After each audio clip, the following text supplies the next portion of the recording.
Rendre grâce à Dieu de nous avoir permis de faire une campagne électorale, d'avoir parcouru le pays dans des conditions très compliquées, mais d'être sorti indemne. C'est pas notre force, c'est la grâce de Dieu et on lui rend grâce. Et deuxièmement, d'être ici à l'école Aliba, en face de la classe où tout petit en culotte kaki, je suis pour la première fois rentré dans une salle de classe. Et je crois que l'espoir et ce que voulaient nos maîtres et cette génération d'éducateurs qui ont voulu porter les cadres sénégalais, ils ont en partie réussi. Mais ils voulaient un Sénégal prospère et développé.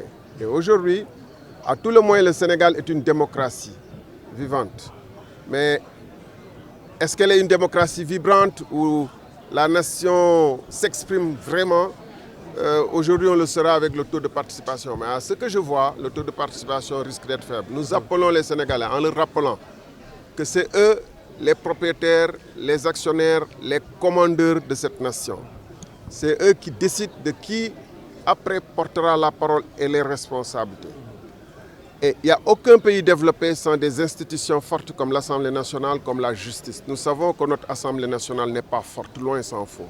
Nous savons que notre justice souffre. Pour apporter ces réformes, ce n'est pas l'exécutif seulement. Il faut un législatif fort, divers, puissant, qui puisse prendre en charge certaines préoccupations. Ne pas voter, c'est se donner le droit de commenter pendant des années en pure perte.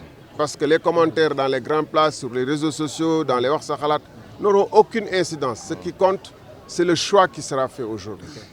Et ça, le président l'entendra, le Premier ministre l'entendra, tout le monde l'entendra. Alors sortez et votez, parce que c'est votre pays. Voilà. Merci organisation, quelles sont les nouvelles? Bon, pour l'essentiel, il n'y a pas beaucoup de quoi. C'est assez salutaire. Maintenant, j'ai essayé de me mettre en relation avec les gens dans des villages déplacés depuis Tamba, Bakel, jusqu'à Kanel, Matam, Podor. Alors, je n'ai pas pu avoir la situation essentielle, mais il faut savoir qu'il y a beaucoup de villages aujourd'hui dispersés, où les gens ne seront pas certainement en situation de voter convenablement, puisque les électeurs sont dispersés sur divers sites. On verra bien, à la fin de la journée, on en fera l'évaluation et on verra ce qui a pu se passer. Le moral est bon, tu en as le sens. Absolument. Bon, je crois que nous avons fait ce qu'on avait à faire. Nous avons fait une des plus belles campagnes.